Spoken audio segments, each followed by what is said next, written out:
Kau angkat semua bebanku, Kau peliharaku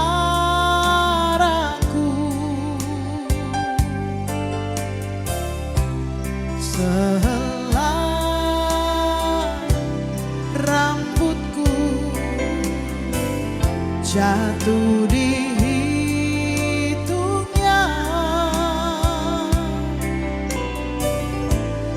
jadi biji matamu ada di hatimu.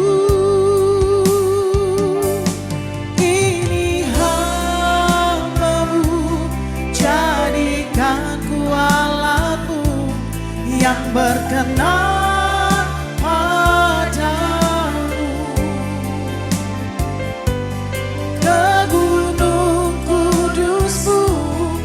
serahkan hidupku hanya untuk kemuliaan nama-Mu. Ini rindu kami Tuhan, ku rindu dekat-Mu, Roh-Mu hiburku. Kau angkat semua bebanku, Kau peliharaku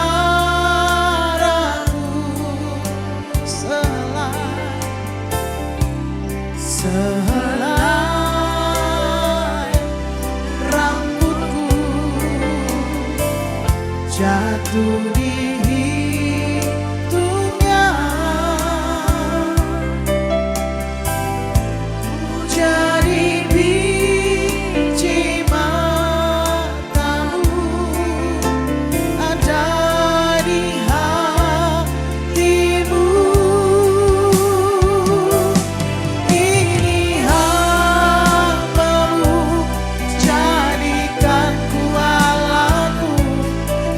berkenan padamu.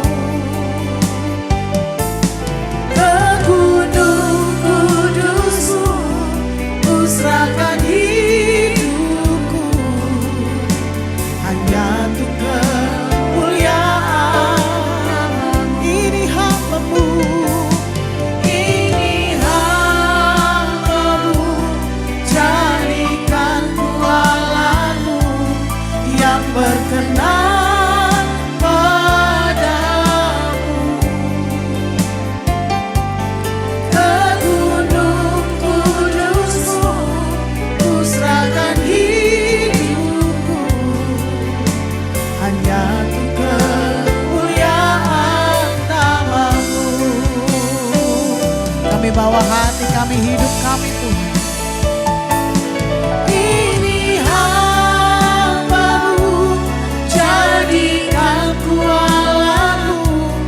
Yang berkenan padamu. Ke gunung kudus-Mu ku serahkan hidupku hanya untuk kemuliaan.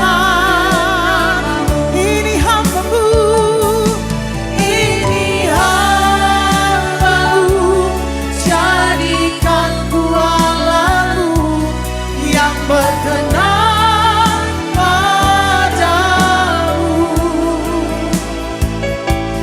Ke gunung kudus-Mu ku serahkan hidupku hanya untuk kemuliaan nama, kemuliaan hanya untuk kemuliaan nama-Mu, kemuliaan hanya untuk kemuliaan nama-Mu. Mari kita satu hati di dalam doa. Bapa kami yang di surga, kami bersyukur atas kasih dan anugerah dalam kehidupan kami. Saat ini kami akan bersama-sama Tuhan belajar kebenaran firman-Mu. Biarlah Roh Kudus sendiri membuka hati kami supaya firman yang kami dengar Tuhan tidak hanya menjadi pengetahuan saja, tetapi menjadi sebuah sumber kekuatan, penghiburan dan tuntunan dalam kehidupan kami hari lepas hari. Tuhan berkati hamba-Mu, berkati kami sekalian. Di dalam nama Tuhan Yesus Kristus kami berdoa. Haleluya. Amin. Ya, shalom ladies, puji nama Tuhan. Hari ini kita akan sama-sama merenungkan kebenaran firman Tuhan yang saya berikan tema yaitu hati yang tenang di tengah badai. Ladies, kita ketahui bahwa di dalam kehidupan kita ada begitu banyak orang berpikir bahwa kehidupan yang berkecukupan akan membawa sebuah ketenangan. Rumah yang nyaman, keluarga yang baik-baik saja, usaha yang berjalan lancar, serta kebutuhan hidup yang tercukupi seolah menjadi sebuah jaminan bahwa hidup akan bahagia. Namun kenyataannya tidak selalu demikian, ladies. Ada banyak wanita di luar sana, dari luar mereka tampak baik-baik saja. Tetapi sebenarnya dalam hatinya mereka sedang menghadapi sebuah badai.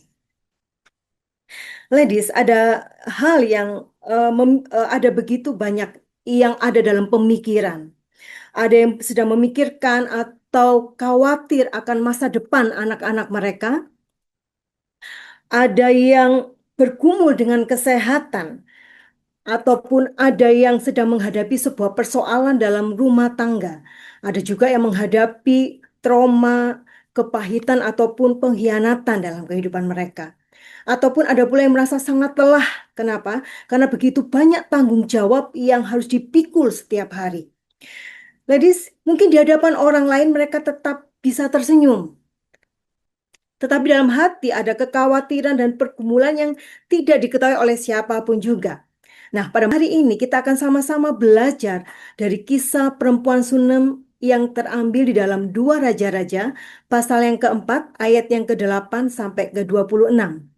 Kita akan belajar tentang sikap hati yang luar biasa di tengah badai kehidupan yang dihadapi oleh perempuan Sunem ini.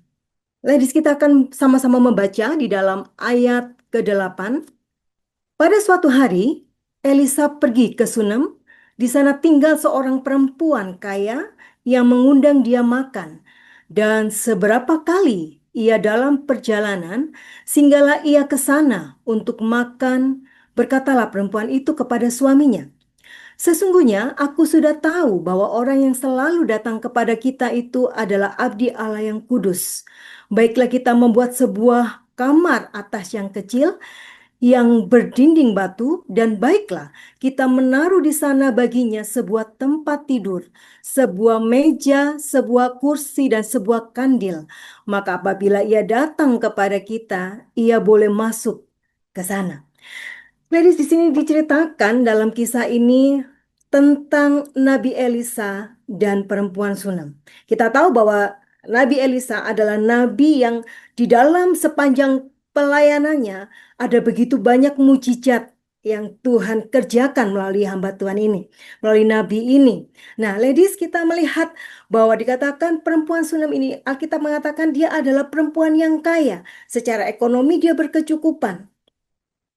Kita akan melihat di sini dia bukan hanya kaya, tetapi dia adalah seorang wanita yang baik hati, memiliki sebuah kepedulian.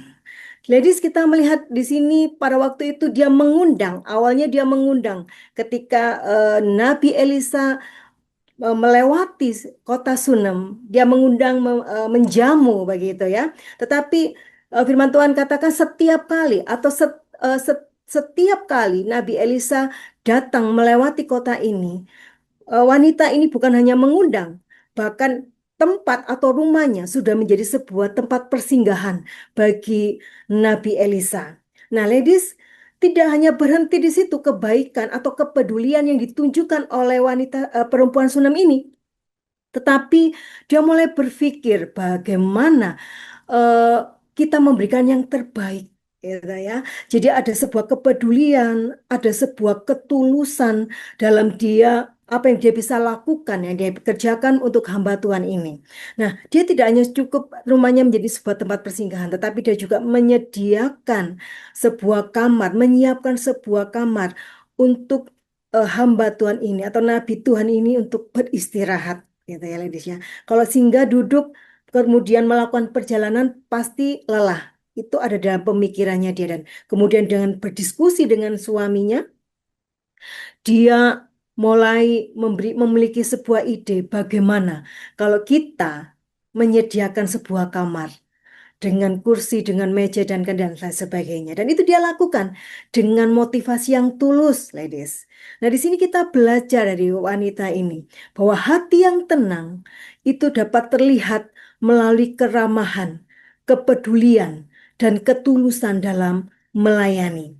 Nah, ladies, kita sebagai wanita-wanita Kristus, kita pasti memiliki begitu banyak tanggung jawab. Kita sebagai istri, sebagai seorang ibu, ya, kita melayani keluarga kita, melayani suami kita. Bahkan mungkin kalau kita adalah seorang pekerja, kita pun juga harus bekerja. Dan mungkin kita terlibat dalam sebuah pelayanan di gereja, kita pun juga akan melayani dalam gereja. Ada begitu banyak tanggung jawab yang mungkin hari ini kita pikul, ladies.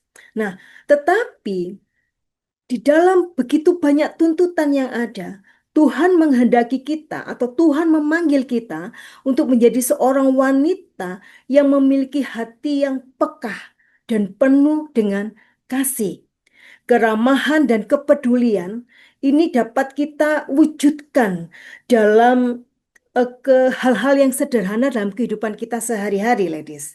Nah, sekarang yang tadi poin pertama tadi dikatakan bahwa hati yang tenang akan menghasilkan atau akan nampak atau melahirkan sebuah sikap keramahan, kepedulian dan ketulusan dalam melayani. Yang jadi pertanyaannya adalah bagaimana supaya hati saya tenang? Karena ada begitu banyak hal yang kita hadapi, seringkali membuat kita panik, seringkali membuat kita khawatir. Nah, ini hal-hal inilah yang membuat kita tidak bisa tenang, gitu ya. Tetapi kita belajar dari sikap hidup perempuan Sunem ini, wanita Sunem ini, bahwa dia memiliki hati yang tenang.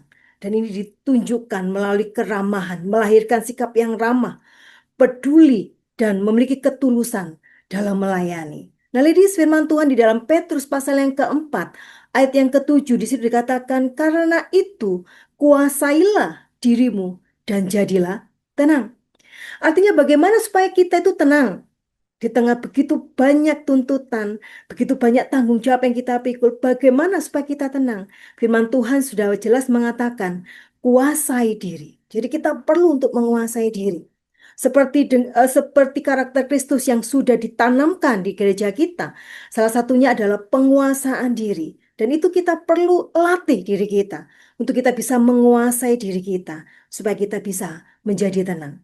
Ladies, hal-hal kecil apa yang kita bisa terapkan untuk kita bisa menunjukkan keramahan, kepedulian, dan ketulusan dalam melayani. Kita bisa tunjukkan lewat hal sehari-hari, ya. Seperti contohnya kita bisa mendengarkan keluh kesah teman kita.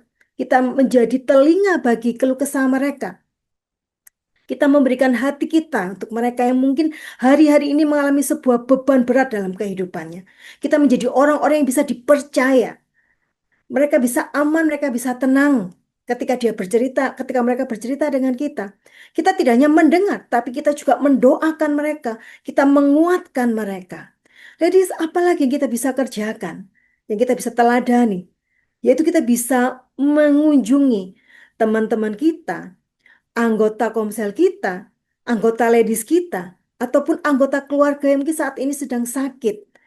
Biar kita memberikan sebuah kepedulian, perhatian yang tulus kepada mereka. Bahkan mungkin kita bisa lakukan adalah kita bisa menolong tetangga yang mungkin ada di sebelah rumah kita, yang mungkin mereka bukan orang percaya sekalipun.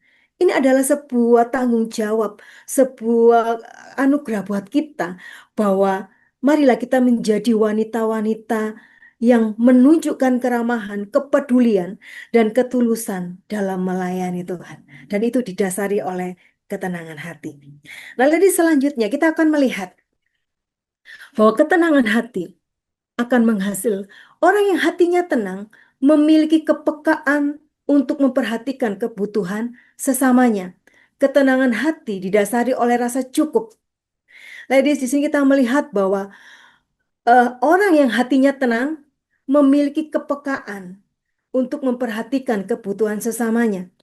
Dia menjadi pribadi yang peka, peduli, dan ketenangan hati didasari oleh rasa cukup. Kenapa saya bisa katakan ketenangan hati didasari oleh rasa cukup? Kalau kita melihat dalam perikop ini, ladies, di situ dikatakan bahwa Nabi Elisa dia merasa eh, mendapatkan sebuah pelayanan yang bagus, gitu ya, dari perempuan Sunam ini, dilayani begitu rupa, dijamu begitu rupa, disediakan tempat yang nyaman sebelum dia melanjutkan perjalanannya.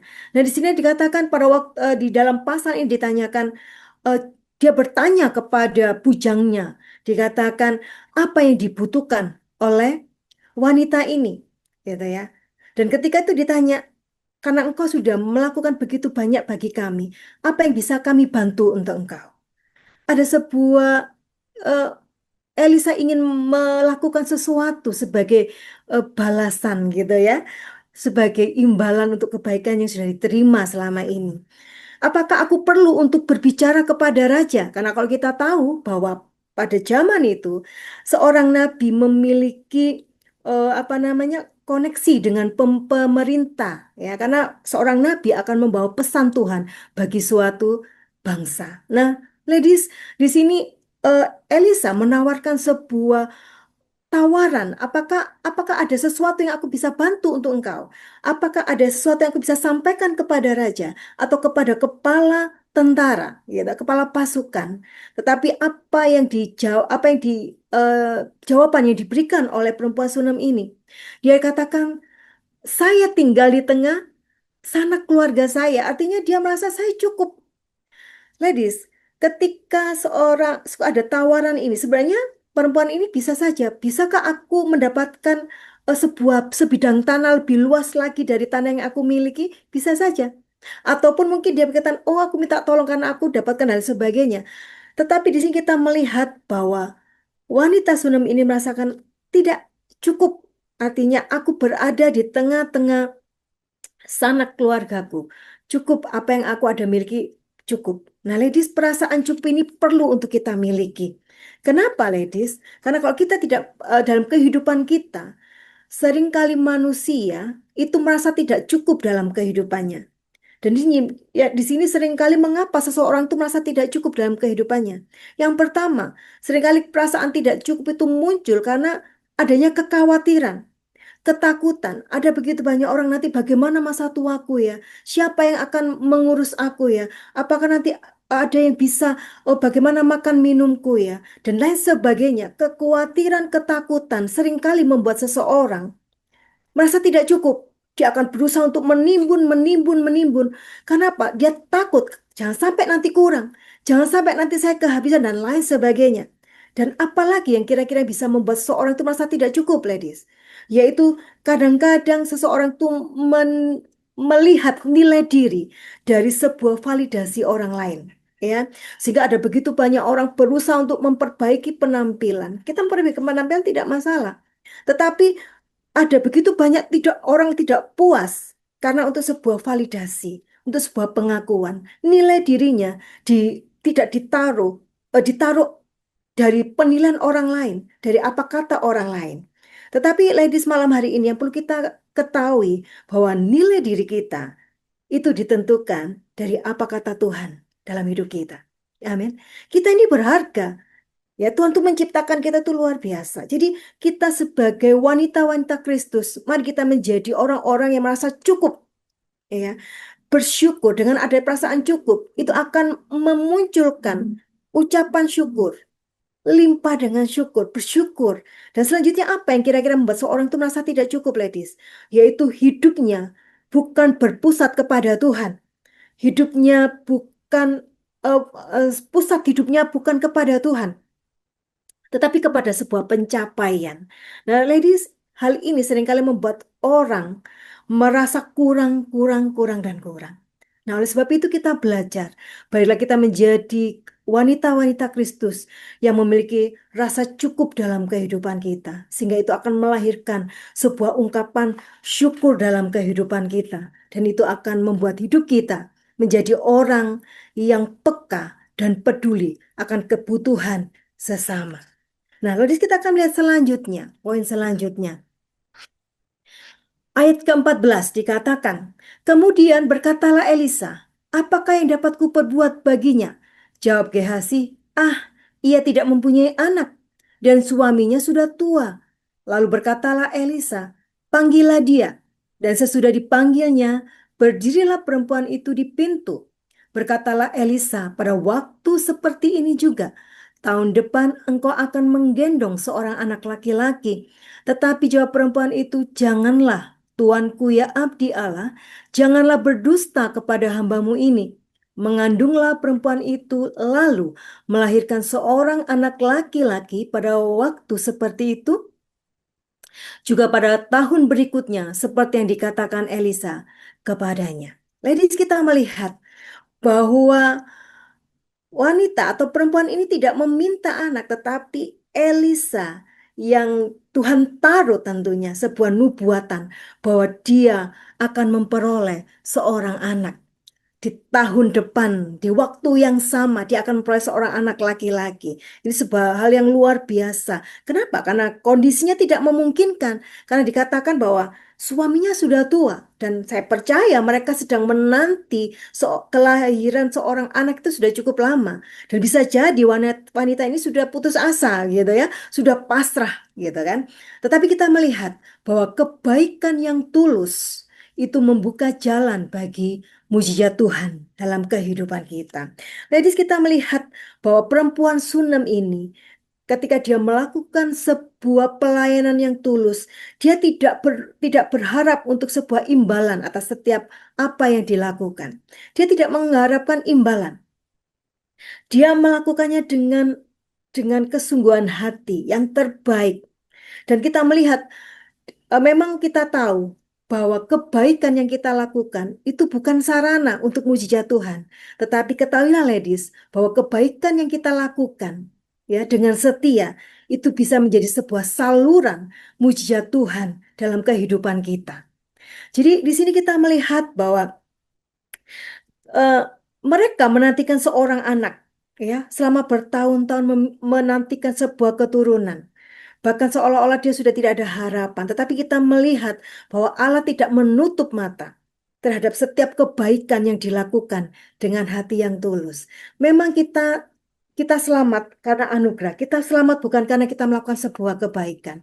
Tetapi Tuhan tetap mengajar kita untuk menjadi orang-orang yang dengan tulus melakukan kebaikan bukan karena untuk menerima upah, karena Tuhan Yesus sudah melakukan sesuatu yang baik untuk kita. Malah kita menjadi orang-orang yang setia untuk berbuat baik kepada sesama. Nah, kita melihat di sini bagaimana dengan kehidupan kita. Kadang-kadang, ladies, kita sebagai seorang wanita, kita merasa lelah, gitu ya. Kenapa? Kadang-kadang kebaikan kita seolah-olah dilupakan, gitu ya. Apa yang kita sudah usahakan, apa yang kita sudah lakukan, kita kerjakan, seolah-olah tidak dihargai. Ada begitu banyak pengorbanan kita mungkin ya, kita yang harus bangun lebih pagi, lebih awal dari semuanya. Kita yang harus berpikir bagaimana supaya kebutuhan ini tercukupkan dalam 1 bulan ini. Bagaimana untuk menjaga kesehatan anggota keluarga. Bagaimana menciptakan kedamaian dalam rumah tangga dan lain sebagainya. Seringkali eh, kita tidak mendapatkan sebuah apresiasi gitu ya. Nah, tetapi ladies, di sini kita melihat bahwa Tuhan memperhitungkan ya. Meskipun hari ini mungkin kita sedang mendidik anak-anak kita mendoakan mereka, tetapi seringkali yang kita dapatkan adalah mungkin jawaban yang ketus, ataupun mungkin ketika kita tanya, kita ajak komunikasi, mungkin bukan jawaban yang lemah lembut, tetapi jawaban yang ketus. Anak bisa ramah dengan orang lain, tetapi dengan mamanya sendiri, seringkali jawabannya tidak enak dan lain sebagainya. Kita seringkali merasa kecewa, tetapi kita belajar di sini bahwa setiap kebaikan yang kita lakukan, ya. itu tidak akan kembali dengan sia-sia, ladies. Firman Tuhan katakan, lakukanlah segala sesuatu seperti untuk Tuhan dan bukan seperti untuk manusia. Jadi jangan pernah kita berhenti untuk melakukan sebuah kebaikan untuk seisi keluarga kita, untuk orang-orang yang kita kenal, untuk komunitas di gereja kita, untuk komunitas di pekerjaan kita. Jangan pernah jemu-jemu kita berbuat baik. Karena bisa jadi itu menjadi sebuah saluran mujizat Tuhan terjadi dalam kehidupan kita. Amin, ladies. Nah, kita akan melihat hari ini. Kita belajar untuk menjadi seorang penolong yang mendukung pasangan kita, untuk menjadi seorang penolong yang mendukung anak-anak kita, untuk menjadi seorang penolong yang menguatkan orang-orang yang ada di sekitar kita. Jangan pernah berhenti berbuat baik. Meskipun di luar sana tidak baik-baik saja. Biar kita tetap menjadi orang yang tetap berbuat baik. Karena kita tahu bahwa perbuatan baik kita itu diperhitungkan oleh Tuhan. Jadi kita akan melihat selanjutnya bahwa kebaikan yang dilakukan untuk Tuhan tidak pernah sia-sia. Dalam 1 Korintus pasal yang ke-15 ayat yang ke-58 dikatakan, karena itu saudara-saudaraku yang kekasih, berdirilah teguh, jangan goyah, giatlah selalu dalam pekerjaan Tuhan, sebab kamu tahu bahwa dalam persekutuan dengan Tuhan, jerih lelahmu tidak akan sia-sia. Nah, ladies dikatakan bahwa sebab kamu tahu dalam persekutuan dengan Tuhan, jerih lelah kita tidak akan pernah sia-sia. Kalau hari ini mungkin kita sudah tekun melayani, ya kan, kita melakukan pekerjaan pelayanan yang sudah dipercayakan kepada kita. Mungkin tidak ada sebuah apresiasi, tetapi mungkin malah kritikan. Tidak apa-apa, ladies, ya, tetap kuat karena kita sadar, kita tahu bahwa apa yang kita lakukan itu kita lakukan untuk Tuhan. Dan kita tahu bahwa setiap jerih lelah kita tidak akan pernah sia-sia, semuanya diperhitungkan. Kita akan melihat selanjutnya pada ayat yang ke-27 sampai ayat yang ke-28. Dan sesudah ia sampai ke gunung itu, dipegangnyalah kaki abdi Allah itu. Tetapi Gehasi mendekat hendak mengusir dia. Lalu berkatalah abdi Allah, biarkanlah dia. Hatinya pedih. Tuhan menyembunyikan hal ini daripadaku, tidak memberitahukannya kepadaku. Lalu berkatalah perempuan itu, adakah ku minta seorang anak laki-laki daripada tuanku? Bukankah telah kukatakan, jangan aku diberi harapan kosong. Jadi kalau kita melihat sebuah peristiwa sebelumnya ya, dan benar bahwa janji Tuhan, wanita ini akan memperoleh seorang keturunan, ya kan, akan memperoleh keturunan, gitu ya, akan mendapatkan seorang anak, dan betul, dia melahirkan seorang anak laki-laki, dan ketika anak itu sudah mulai beranjak dewasa, ya, suatu hari anak ini pergi ke ladang untuk menemui ayahnya yang sedang bekerja di ladang, dan ketika dia sedang di ladang, ladies, diceritakan bahwa tiba-tiba dia mengeluh bahwa kepalanya itu sakit. Dia berteriak kesakitan. Kemudian ayahnya bilang kepada pelayannya, bawa dia ke ibunya. Dan ketika anak ini dibawa ke ibunya dan dikatakan anak itu berbaring di pangkuan ibunya, ladies. Dan ketika hampir sore begini, tiba-tiba anak ini meninggal. Jadi kita bisa membayangkan apa yang dirasakan ataupun apa yang dialami oleh wanita Sunam ini, ya. Dia, harapan dia untuk memiliki keturunan sebenarnya dia sudah pendam gitu, sudah kubur gitu.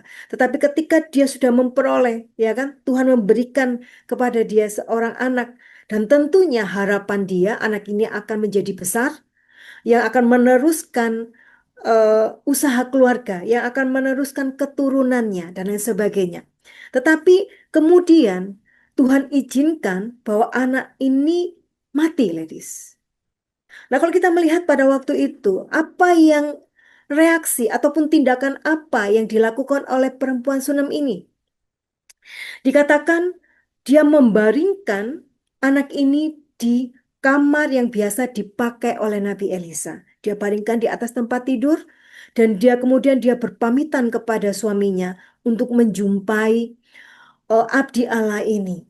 Kemudian dia mempersiapkan, menyuruh hambanya untuk mempersiapkan kuda dan pelana dan lain sebagainya untuk dia menjumpai abdi Allah ini. Dan ladies, ketika suaminya bertanya, kenapa kamu mau ke sana? Bukankah ini bukan hari Sabat dan lain sebagainya?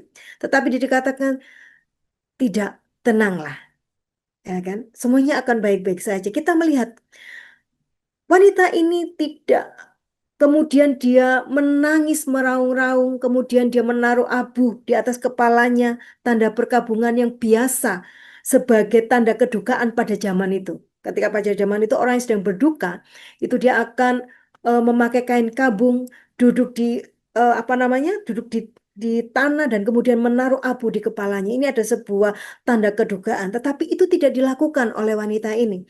Dia menaruh anaknya di kamar di mana Elisa biasa tidur, beristirahat, dan dia berpamitan dengan suaminya. Kemudian dia menuju ke tempat Elisa. Nah, ladies, kita melihat di sini, dia memiliki keyakinan. Apakah dia tidak kehilangan? Dia kehilangan. Apakah dia tidak panik? Saya rasa dia panik. Tetapi kita melihat di sini dia memiliki sebuah keyakinan. Dia berusaha untuk menguasai diri. Dan kemudian dia berusaha untuk apa namanya, mencari pertolongan di tempat yang tepat. Ya, ladies ya. Nah, dikatakan pada waktu itu ketika dia sampai di sana, Tuhan tidak berfirman atau Tuhan tidak menyatakan sesuatu kepada Nabi Elisa.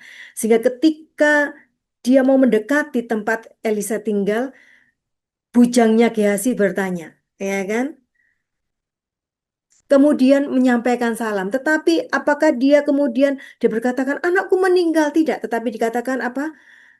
Salam, gitu ya, artinya shalom, damai sejahtera. Jadi wanita ini tidak semerta-merta mengungkapkan atau mengekspresikan begitu saja perasaan kehilangannya ke sembarang orang, tidak. Tetapi dia mau bertemu langsung dengan Nabi Elisa. Ayat yang ke-29 dikatakan, maka berkatalah Elisa kepada Gehazi, ikatlah pinggangmu. Bawalah tongkatku ke tanganmu dan pergilah. Apabila engkau bertemu dengan seseorang, janganlah beri salam kepadanya, dan apabila seseorang memberi salam kepadamu, janganlah balas dia, karena kemudian ditaruhlah tongkatku di atas anak itu. Tetapi berkatalah ibu anak itu, demi Tuhan yang hidup dan demi hidupmu sendiri, sesungguhnya aku tidak akan meninggalkan engkau. Lalu bangunlah Elisa dan berjalan mengikuti perempuan itu. Nah, pada waktu itu Nabi Elisa menyuruh bujangnya, ya, mewakili dia untuk ke tempat atau ke rumah perempuan ini, untuk kemudian mempercayakan tongkatnya untuk menaruh di atas anak itu. Tetapi ibu ini memiliki sebuah kegigihan hati, sebuah tekad. Tidak, Nabi ya, tidak Pak. Aku mau bahwa engkau sendiri yang datang ke sana. Ini adalah sebuah tekad yang kuat, kegigihan yang dimiliki oleh perempuan Sunem ini, ladies. Dan kalau kita tahu, ya, akhirnya Nabi Elisa pun menyerah. Dan kemudian kalau kita melihat bahwa akhirnya dia pun kembali mengikuti perempuan Sunem ini. Nah, kita melihat ketika bujang ini sampai di sana dan dia melakukan sesuai dengan petunjuk atau perintah Nabi Elisa. Dan dikatakan anak itu tidak bangkit. Anak itu mati. Bahkan bujang itu katakan anak itu sudah mati. Nah, sehingga kalau kita melihat kelanjutan dari cerita ini, dikatakan pada waktu itu Elisa sendiri ya yang akhirnya berdoa ya atas anak ini, membaringkan tubuhnya atas anak ini, dan kemudian anak ini bangkit hidup kembali. Nah, ladies, kita melihat di sini bahwa wanita ini hati yang tenang membawa pada sumber pertolongan yang tepat. Mungkin hari ini kita begitu banyak mendapatkan sebuah persoalan. Mungkin kita saat ini sedang dalam sebuah pergumulan. Mungkin kita saat ini dalam sebuah tekanan. Malah kita menjadi orang-orang, wanita-wanita yang tetap tenang. Untuk apa, ladies? Untuk kita mengetahui tempat yang tepat untuk kita minta tolong. Yang utama adalah Tuhan.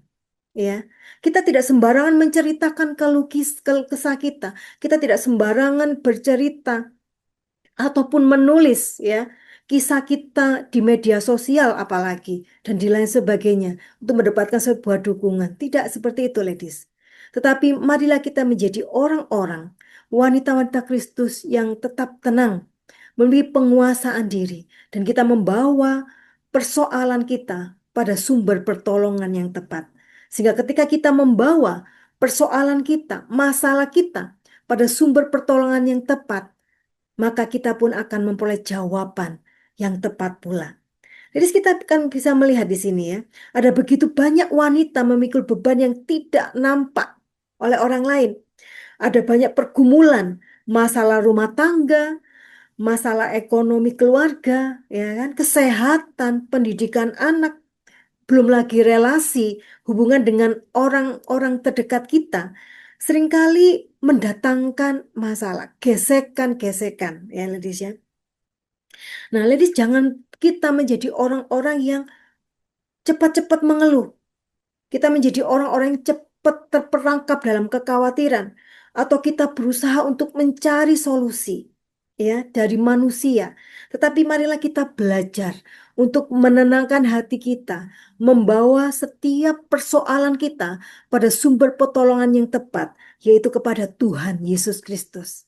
Dan kita belajar untuk menyampaikan kepada siapa? Kepada orang-orang pemimpin-pemimpin rohani kita, yang orang-orang kita bisa percayai, yang bisa mendukung kita di dalam doa, yang bisa mendukung kita di dalam iman percaya kita. Nah, Mbak, kita akan belajar dari sini bahwa perempuan Sunam ini ya adalah orang yang wanita yang memiliki ketulusan, kebaikan, ketenangan. Ya, ladies ya. Orang yang tulus sungguh-sungguh melayani Tuhan. Tetapi mungkin kita menjadi pertanyaannya bahwa orang yang tulus, yang sungguh-sungguh, yang baik-baik toh tetap kadang-kadang Tuhan izinkan menghadapi sebuah persoalan. Kadang-kadang Tuhan izinkan menghadapi sebuah tekanan. Kadang-kadang Tuhan izinkan menghadapi sebuah keadaan yang sulit. Tetapi kabar gembiranya hari ini, kita memiliki sumber pertolongan yang tepat, yaitu Tuhan Yesus Kristus, Sang Juru Selamat dalam kehidupan kita. Ladies, kita boleh datang ketika kita dalam tekanan, kita mungkin disarankan untuk datang ke seorang psikolog, tidak masalah. Ya, mungkin kita disarankan untuk datang kepada orang yang lebih tua, bijak misalnya, tidak masalah. Tetapi yang paling utama, marilah kita datang kepada Tuhan sebagai sumber pertolongan yang tepat dalam kehidupan kita, ladies. Nah, ladies, kita belajar dari sini bahwa hati yang tenang, ya, tidak terbentuk oleh keadaan yang mudah, tetapi oleh iman yang tetap percaya kepada Tuhan dalam setiap musim kehidupan. Ladies, hati yang tenang tidak dibentuk atau tidak terbentuk oleh keadaan yang mudah. Jadi hati yang tenang terbentuk oleh keadaan-keadaan yang mungkin keadaan yang sulit, ya, keadaan terjepit. Tetapi, ya, dalam keadaan yang terjepit itu kita tetap memiliki iman yang tetap percaya kepada Tuhan dalam setiap situasi dan kondisi, dalam setiap musim kehidupan kita. Jadi kesimpulannya, ladies, kita belajar dari sini. Wanita yang memiliki hati yang tenang bukanlah wanita yang tidak pernah menangis, ya. Bukan juga wanita yang tidak pernah menghadapi masalah. Bukan berarti wanita yang hidupnya baik-baik saja terus, tidak. Melainkan wanita yang tetap percaya bahwa Tuhan yang memegang kendali atas kehidupannya. Bahkan ketika badai sedang menerpa sekalipun, dia tetap tenang, dia tetap yakin bahwa Tuhan yang mengendalikan kehidupannya. Kadang-kadang Tuhan izinkan kejutan-kejutan terjadi dalam kehidupan kita. Kadang-kadang Tuhan izinkan peristiwa, ya, sesuatu yang tidak pernah ada dalam pikiran kita, Tuhan izinkan kita alami.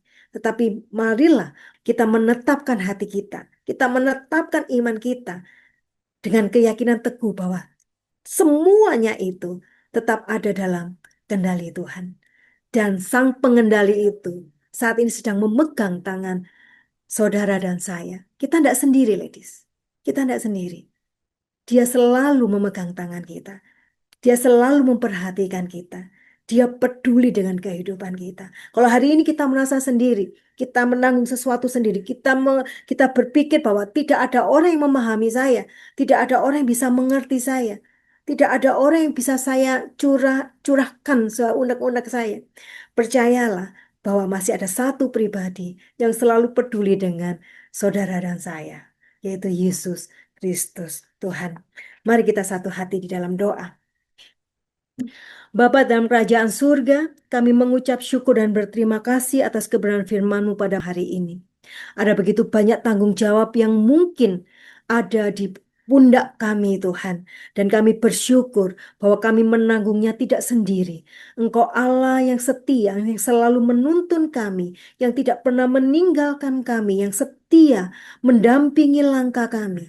Tapi yang menjadi pertanyaannya seringkali Tuhan, kami mengabaikan Engkau dalam kehidupan kami. Tetapi hari ini Tuhan, biarlah iman kami bangkit, keyakinan kami bangkit, semangat kami bangkit, bahwa Tuhan bersama dengan kami, bahwa Engkau Allah yang selalu memegang tangan kami untuk membawa kemenangan demi kemenangan dalam kehidupan kami. Dan semua itu untuk hormat dan kemuliaan nama-Mu. Bapa dalam kerajaan surga, kami akan mengakhiri ibadah kami pada hari ini Tuhan. Sebelumnya kami minta berkat dari Tuhan. Mari kita sama-sama dekapkan tangan kita di dada, kita minta berkat daripada Tuhan. Oleh karena itu, jagalah hatimu dengan segala kewaspadaan, karena dari sanalah terpancar kehidupan. Jadilah berkat dan terimalah berkat, rahmat, anugerah dari Allah Bapa di surga, di dalam Putra Tunggalnya Yesus Kristus yang telah mati bagi dosa kita dan bangkit pada hari ketiga, sehingga kita menyembah Tuhan Allah yang hidup dan iman kita bukan kepada Tuhan yang mati. Dia naik ke surga, menyediakan rumah bagi kita dan akan datang kembali untuk kedua kalinya menjemput gereja dan umatnya yang berjaga-jaga, kudus, dewasa, dan bijaksana, serta menghakimi dunia.